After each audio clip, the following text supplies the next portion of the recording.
사도행전 8장 9절부터 25절까지 말씀을 우리 읽었습니다.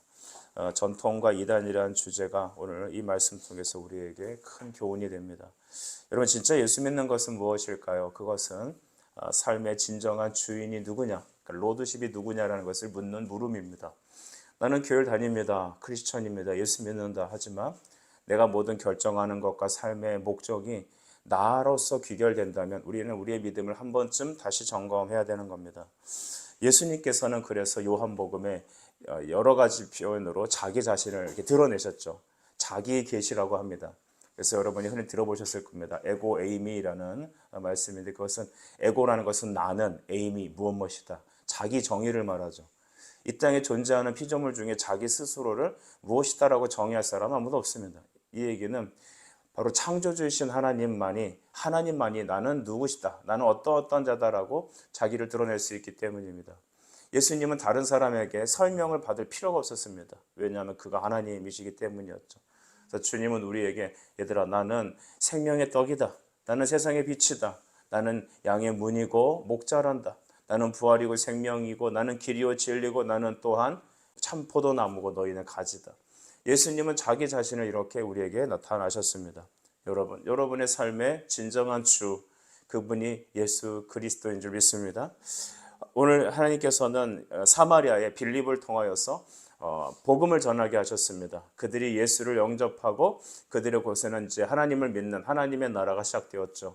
교회가 세워지기 시작하였습니다. 이방인, 특별히 사마리아에도 복음 전파됐다는 소식을 듣고 예루살렘에 있는 교회는 사도들을 급파합니다. 특별히 베드로 그리고 요한을 보내게 됩니다. 그래서 그곳에 가 보게 되었는데요. 그 전에 여러분, 우리가 읽었던 우리 9절에 보니까 시몬이라는 사람을 이렇게 등장해 설명하고 있습니다. 제가 9절을 읽어보겠습니다. 그 성에 시몬이라 하는 사람이 전부터 있어 마술을 행하여 사마리아 백성을 놀라게 하며 자칭 큰 자라 했다라고 하죠. 이 사람 마술을 부리는 사람입니다. 요즘 대한민국에 가장 핫한 드라마나 영화 주제, 또 사람들 간의 어떤 마음에 관심을 갖는 부분은 여러분, 어리석게도 굉장히 아이러니하게도 무속에 관한 겁니다.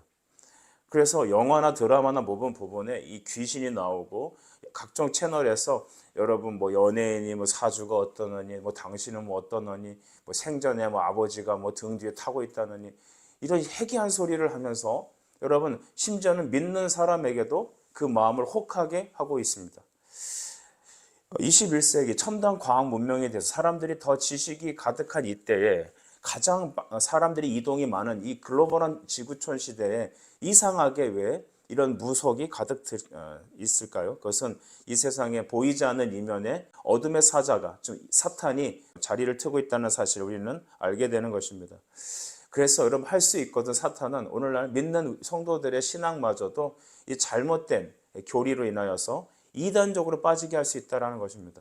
그러면 이 시몬이 왜 중요합니까? 시몬은 자칭 큰 자라고 했습니다. 내가 마술 행함을 통하여 사람들의 주목을 끌고 그가 사람들에게 인기를 얻고 사람들의 마음을 주관하기를 원했던 것이죠. 사탄이 바로 그런 사람입니다. 그런 존재입니다. 오늘 우리 안에도 되게 고결한 혹은 점잖은 인격적인, 누가 보더라도 아주 흠모할 만한 그런 모습으로 사탄의 어떤 형상을 하고 있을 수 있습니다. 우리를 지금 주도하고 있는 문화는 무엇입니까? 지금 우리를 끌고 다니는 내 마음의 중심은 무엇입니까? 여러분, 자신을 높이려는 마음입니까? 어떤 사람은 자존심이 꺾이면 견디지 못하는 사람이 있습니다. 여러분, 그깟 자존심 예수님께 드리시길 축복합니다. 내 안의 삶의 주인은 누구시다? 예수 그리스도입니다. 주님이 영광 받으실 수 있다면 되는 겁니다. 그래서 예수 믿는다는 거, 그것은 예수님이 내 삶의 주인이, 내 목적, 삶의 목적이에요. 그러니까 그분이 영광 받으시고 그분이 찬송 받으실 수만 있다면 여러분, 그거는 나는 괜찮은 거예요. 근데 내가 높아지지 못하면, 견디지 못한다? 여러분, 이것은 한 번쯤 내가 어떤 믿음을 갖고 있는지를 점검해 봐야 되는 것입니다. 여러분, 마술 행하던 사람, 자칭 높았던 사람, 이 사람이 바로 시몬이라는 사람이죠. 그런데 빌립이 오면서 그곳에서 여러분 어떤 일을 행했냐면 12절 우리 볼까요? 12절 보니까 하나님 나라와 예수 그리스도 이름에 관하여 전도함을 그들이 믿고 남녀가 다 세례를 받았다고 합니다. 그러니까 시몬도 그 대열에 따라간 겁니다. 시몬은 분명히 영적인 어떤 민감성을 갖고 있었겠죠. 가만 보면 이 무당들이 여러분 예수를 믿으면 확실하게 믿습니다. 그러니까 예전에 어느 집회를 가봤더니 그러니까 150 정도밖에 안 되는 아주 작은 어떤 할머니 같은 분이 맨 앞에 앉아 계시더라고요. 근데 여러분 제가 깜짝 놀랐어요. 눈에 섬광이 뭐랄까 눈이 보통 사람하고 달랐어요. 근데 예수 믿고 그분이 항상 여러분 그분은 3시부터 나와서 3시 4시 사이에 막 교회 가갖고 과거 얘기를 들어보니까 그분이 그 동네 유명한 이제 그 무속인이었다고 합니다. 그러다가 전도를 받고 예수를 믿었는데 이렇게 말씀을 듣고 있다가 성령의 말씀을 하면 아멘 하고 막 소리 지르시더라고요. 깜짝 놀랐습니다. 자다가 그런 분 한 분 계시면 잘 수가 없어요. 그러니까 은혜만 받으면 아멘 그러시는 거죠. 이렇게 영적 민감성이 있는 사람들은 그렇게 예수를 믿어도 그렇게 믿으시더라고요. 여러분 중요한 건 무엇일까요? 오늘 이 빌립은 자기가 그 아주 영적인 것들 또 마술을 통해서 사람들이 이목을 주목받다가 지금 빌립에게 자기의 시장을 뺏긴 거죠. 그러니까 이 새로운 도에 자기가 매료된 겁니다. 따라다녔습니다.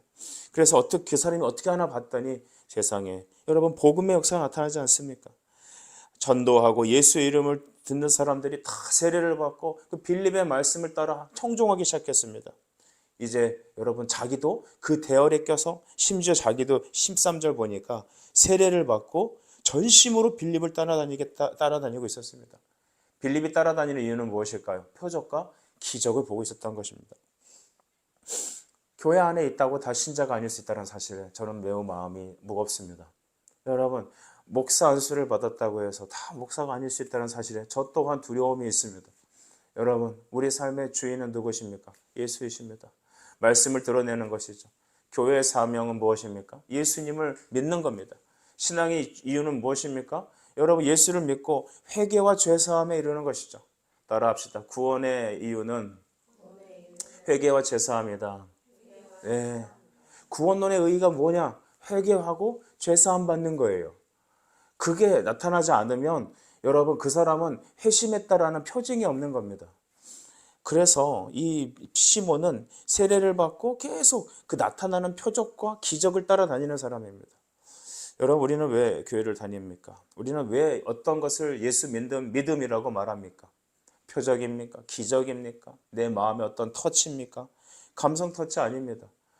만약에 우리의 현재의 목회가 우리의 신앙이 내 감성을 터치하고 내게 눈물을 뽑는 것이라면 여러분 우리 믿음 정말 잘못 갖는 겁니다. 우리가 부르는 찬양이 단순히 내 눈물을 흘리게 하고 내 속을 시원하게 하는 내 감정을 어루만져주는 것이라면 그 찬양 부르지 말아야 합니다. 찬양은 삼일체 하나님의 영광을 드러내는 것입니다. 말씀을 고백하는 것입니다. 그래서 성경 가사를 갖다가 각색해서 음악을 붙였다 하더라도 우리는 철저하게 그 찬양의 목적과 지향하는 바가 뭔지 알아야 합니다. 제가 우리 반주자 집사님하고 언젠가 얘기를 한번 했는데요. 제가 참 우리 예전에 그 되게 애창하고 되게 은혜 받았다 소위 생각했던 어떤 찬양 가사가 있습니다. 세상을 구원하기 위해 흘려야 할 피가 있다. 가사가 그래요. 흘려야 할 피가 있다면 내 생명 주의 제단에 바치리라 라는 가사였습니다. 여러분 그 가사를 부를 때 얼마나 센치멘탈한지 모릅니다. 막 눈물이 흘러요. 그치 세상을 구원하기 위해 흘려야 할 피가 있다면 여러분 그 다음에 무슨 가사가 나오겠어요? 예수의 보혈밖에 없다 뭐 이래야 될 거 아닙니까? 근데 내 생명 주의 제단에 아낌없이 바치리라는 것입니다. 여러분 결국 그 찬양은 자기를 높이는 찬양입니다. 그리고 신사도적인 찬양이라고 말하죠. 우리 안에 그런 찬양이 너무나 많이 녹아져 있습니다. 여러분 현대 그 예배들 보면 대형 교회라든지 아니면 이 시설이 좋고 그런 감성적인 음향적인 그런 것들을 잘하는 교회들은 여러분 그런 것들로 잘 예배가 세팅되어 있습니다. 근데 우리는 현혹되지 말아야 합니다. 그냥 내가 좋으니까 내 감성을 터치하니까 그게 좋은 거고 하나님의 영이 임재하고 여러분 귀신일 수 있습니다. 귀신도 여러분 광명의 천사의 모습으로 나타난다고 말씀하잖아요. 그렇기 때문에 우리는 오직 분별함이 있어야 되죠.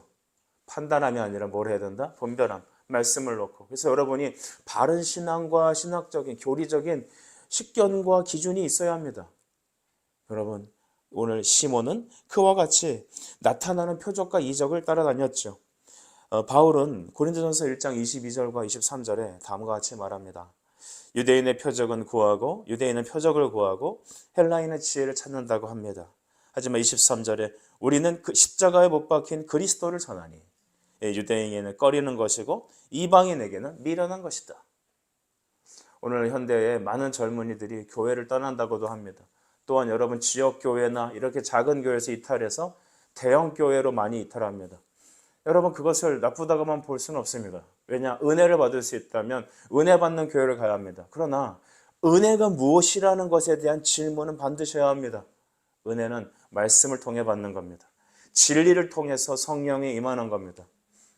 기차 레일이 삐뚤어졌는데 여러분 어떻게 바른 곳에 가겠습니까? 호남선을 타야 호남 갈 수 있다고 말씀드렸지 않습니까? 여러분 영동선을 타면 갈 수 없습니다. 충청도 가는 차를 타야 충청도 가는 것이고 강원도 가는 차를 타면 갈라지는 것입니다. 처음에는 그 분기점에서 있기 때문에 잘 몰라요. 하지만 시간이 지나면서 내 삶에 누가 주인이냐, 나는 무엇을 따라가고 있느냐를 한번 내 삶의 열매를 점검해 보십시오. 여러분 감정이 익숙하다는 그 예배 형식이 여러분 앞에 은혜라고 말할 수 있는 건 아닙니다. 하나님께서 우리에게 말합니다. 오직 십자가에 못 박힌 그리스도, 그분의 복음만이 여러분 참된 신앙이라는 것입니다. 여러분 아까도 말씀드렸듯이 예루살렘 사도들 사마리아의 말씀을 받았다함을 듣고 사도 베드로와 요한이 파송을 받았습니다. 우리 14절에 그 말이 있죠. 하나님 말씀을 받았다함을 듣고 베드로와 요한을 보냈다는 것입니다. 그래서 그들이 한 일은 무엇이냐? 15절에 그들이 사마리아로 내려갔다라고 합니다. 위도상으로는 올라간 건데 영적인 표현으로 내려갔다고 표현한 거죠. 갔더니 성령 받기를 위해 기도했다라고 말합니다. 여러분 우리 여기서 이런 생각도 하게 됩니다. 그러면 그 전에 성령이 없었나? 그러니까 우리는 성령론에 대해서 굉장히 주의해서 알아야 합니다. 저는 70년대에 태어났습니다. 80년대에 교회에서 신앙생활을 했습니다. 당시 80년대는요, 한국 교회가 어떤 이제 붐이 일었냐면 은사적인 것들, 신유, 은사, 막 이런 또 대형 부흥 집회가 너무나 성행했습니다. 저도 안 가본 데가 없습니다. 저도 지금 보니까 그 2단 집회도 제가 가봤어요. 그래서 저희 어머니가 뭐 아시겠어요? 교회를 처음 다녀보니까 그 뜨거움에, 은혜 받고 싶은 마음에. 그래서 교회에서 목사님의 말씀 듣고 은혜 받는 게 제일 좋은 거예요. 그러니까 슈퍼 그 왜 강사들 있잖아요. 뭐 누구 목사, 신유 대집회 이런데 따라다니지 마세요. 그런데 잘못 갔다가 이상한 거 받고 오시는 분들이 되게 많습니다. 또 그런데 자꾸 마음이 허하니까요. 왠지 우리 교회 목사님 2% 부족해. 좀 더 이렇게 터치가 있어야 되는데 무슨 터치입니까? 예. 여러분 말씀의 은혜를 받으면 되는 겁니다. 그래서 그런 곳에 따라다니다 봤더니 뭐 병을 고치고 근데 그 중에 또 상당수는 쇼라는 것이죠. 쇼. 그리고 근데도 또 이게 하여튼 여러 가지 해괴한 것들을 많이 봤는데 오늘 이곳에 하는 성령의 역사는 여러분 그런 것을 말하는 게 아닙니다. 우리 성도들은 이렇게 생각합니다. 내가 예수를 믿고 나서 그냥 뜨뜻미지근한 그냥 교회 생활만 할 게 아니라 언젠가는 정말 이 성령의 확실한 어떤 터치가 있어서 내가 능력의 세례를, 성령의 세례를 받아야 돼. 이걸 세컨드 블레싱이라고 말하죠. 두 번째 능력 세례를 받아야 막 그냥 능력 있게 전도자도 되고 교회도 열심히 다니고 뭐 복음의 일을 하고 할 수 있다라는 착각을 하게 됩니다. 여러분 근데 우리는 그렇게 예수 믿지 않습니다. 그래서 이것은 신학교마다 교단마다 교회들마다 강조점이 다른 것이죠. 우리는 어떻게 믿느냐? 여러분 우리는 예수를 믿는 것은 이미 성령이 임하신 것입니다. 성령이 나타나지 않고선 우리가 하나님을 아버지라 말할 수 없죠. 성령께서 우리의 눈을 여셔야 합니다. 그래서 말씀을 받을 때 성령은 우리 내적인 감동과 감화를 통해서 우리의 삶의 인격을 새롭게 만드시는 거죠. 성령이 우리 안에 임재하셔서 그리스도와 우리가 하나 되지 않는다면 우리는 하나님을 아빠 아버지라 고백할 수 없습니다. 다만 오늘 말한 이 사도들이 내려가 그들에게 안수하며 성령을 구한 것은 그들에게 성령의 은사가 나타나기를 원한 것입니다. 그럼 우리가 15절, 6절도 보죠. 이는 아직 한 사람에게도 성령 내리신 일이 없고 오직 주 예수 이름으로 세례만 받을 뿐이더라라고 했습니다. 이에 두 사도가 그들에게 안수함에 성령을 받는지라. 여러분, 사도들이 안수함에 그들이 성령의 은사를 경험했다는 것입니다. 여기서 성령의 은사라고 말하고 싶습니다. 여러분, 은사는 무엇입니까? 하나님께서 그리스도를 더 드러내시기 위해서 주시는 여러분 선물들이죠. 은사는 선물이에요. 그러니까 은사는 가져가실 수도 있고 베푸실 수도 있습니다. 여러분, 기도할 수 있는 것도 은사고 사랑할 수 있는 것도 은사고, 특별히 우리가 갖고 있는 재주와 달란트만 은사를 말하는 게 아닙니다. 은혜에도 여러분 은사가 있습니다. 하나님을 더 깊이 알 수 있도록 하나님께서 우리에게 여러분 성령의 은사를 주셔서 그들이 더 하나님 앞에 뜨겁게 기도하고 말씀을 들을 수 있도록 사도들은 그들에게 안수했던 겁니다. 근데 여기서 중요한 것은 안수해서 받은 게 아니라는 겁니다. 안수해서 기도하는 것은 여러분 그냥 표징입니다. 그러니까 우리가 예수 믿고 구원받잖아요. 그죠? 근데 세례라는 걸 받잖아요. 마음으로 믿고 입으로 고백하는 그래서 물세례를 받습니다. 그것은 표징인 거예요. 하지만 기도를 통하여서 하나님이 실제적으로 우리 각 사람에게 여러분 당신이 행할 일들을 은사적으로 보여주신 것이죠. 더 뜨겁게 기도할 수 있다는 것입니다. 그러므로 기도가 이 일을 이루게 한 것이지, 합심하여 기도하여서 이 일을 이루게 한 것이지 사도들이 안수해서 된 것은 아닙니다. 저도 성도들에게 기도할 때 안수하며 기도할 때가 있습니다. 여러분, 제가 안수한다고 제 손에서 장풍이 나가는 게 아닙니다. 마귀가 물러가고 제 손에 어떤 특별한 게 있는 게 아닙니다. 어머니들이 음식 하시잖아요. 그죠? 근데 이상하게 어떤 성도님이 음식에 손을 대면 굉장히 달라지는 경우가 있습니다. 근데 이상하게 똑같은 재료를 넣었는데 맛이 희한하게 일률적으로 이상하게 맛이 없는 분이 있습니다. 우리 교회 성도들은 다 영적인 터치가 있어요. 은사가 있어요. 하나님의 음식을 잘 하실 수 있도록. 근데 이상하게 어떤 사람이 손을 대면 음식이 맛있어요. 왜 그럴까요? 그 은사예요. 손맛이라고 그러죠? 손에 무슨 맛이 있습니까?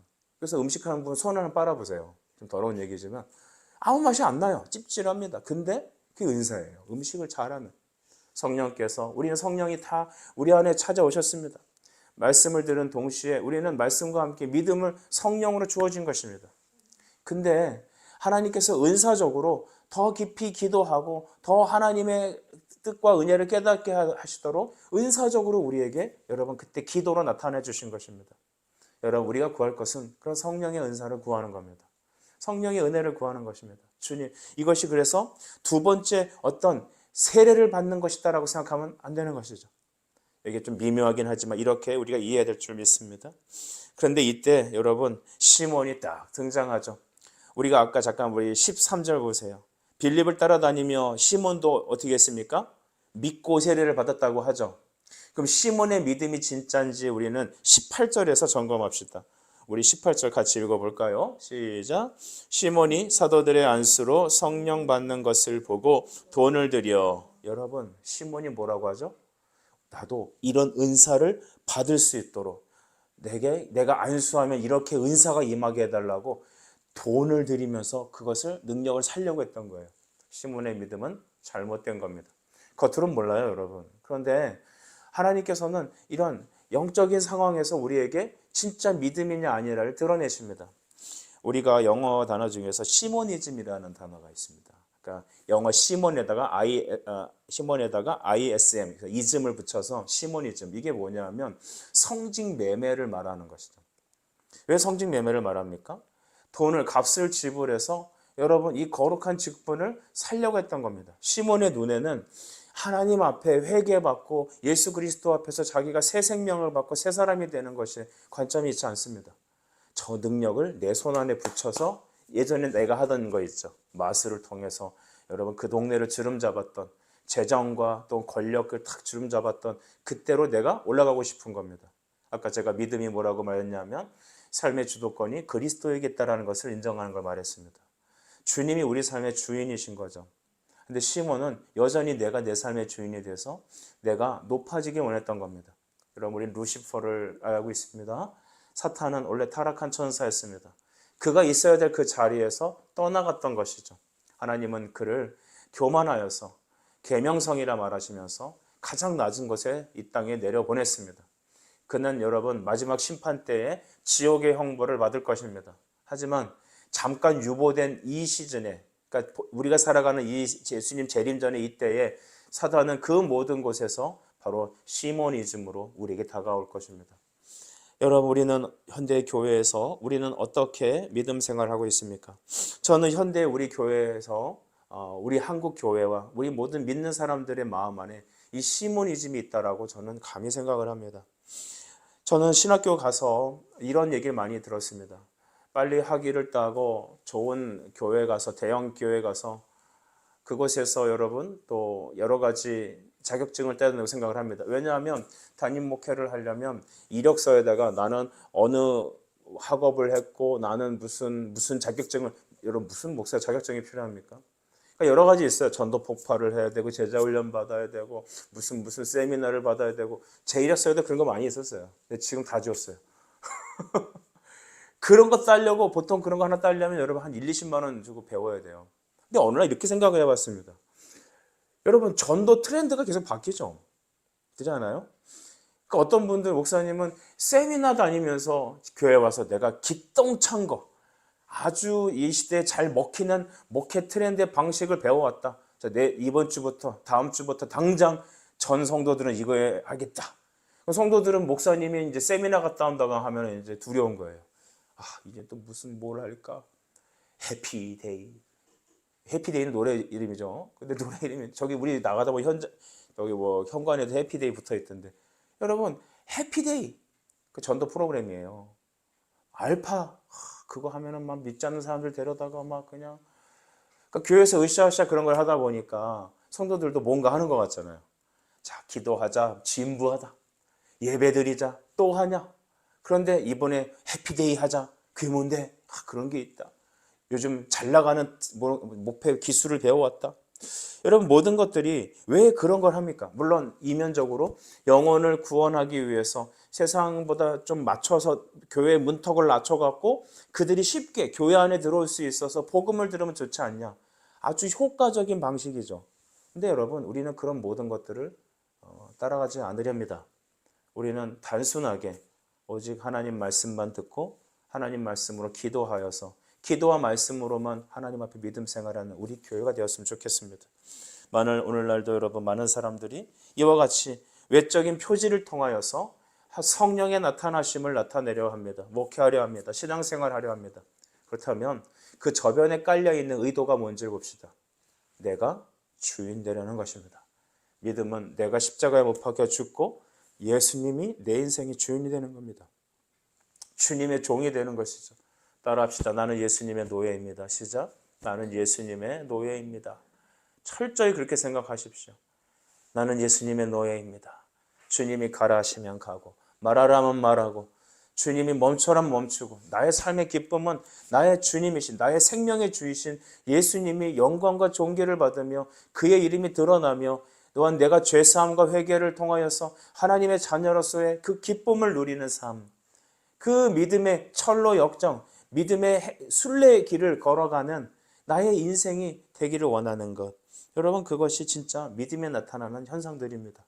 오늘 시모니즘, 그는 돈을 들여 여러분 이와 같이 자기가 사도의 권능을 구입해서 이제는 내가 이 하나님의 표적으로 다시 예전과 같이 높아지려고 했던 것이죠. 이에 대해서 여러분, 사도들은 뭐라고 말합니까? 22절을 보시면 너의 이 악함을 회개하고 주께 기도하라. 혹 마음에 품은 것을 사하여 주시리라. 아멘. 요한일서 1장 9절. 하나님은 미쁘시다고 했습니다. 우리가 죄를 자백하면 그는 미쁘시고 의로우사 우리의 모든 죄를 용서하시고 우리를 깨끗게 하실 것이다 했습니다. 오늘 우리 교회가, 우리 각 개인이 들어야 될 메시지는 무엇입니까? 회개하여 다시 마음에 품은 것을 사함을 받으라는 것입니다. 우리가 교회에 회개해야 합니다. 무엇을 회개해야 합니까? 무엇을 회개해야 합니까?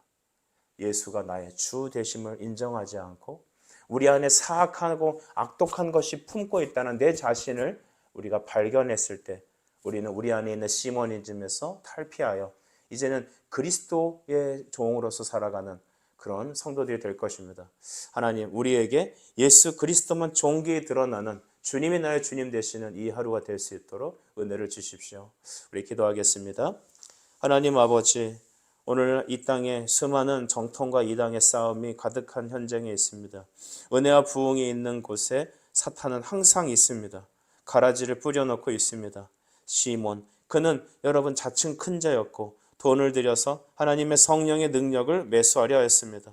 하나님, 오늘 우리 안에 우리가 어떤 것을 지불하여 하나님의 능력을 받고 하나님이 주시는 복과 은혜를 누리려는 이 시몬이즘에 빠져 있다면 오늘 우리 안에 있는 이 악함을 예수 그리스도의 이름으로 회개하오니 주여 회개와 죄사함의 은혜를 허락하여 주시고 우리의 전 인생을 향하여 하나님 주 한 번만 영광 돌리는 우리의 삶이 되을 수 있도록 인도해 주옵소서. 예수님의 이름으로 기도드립니다. 아멘.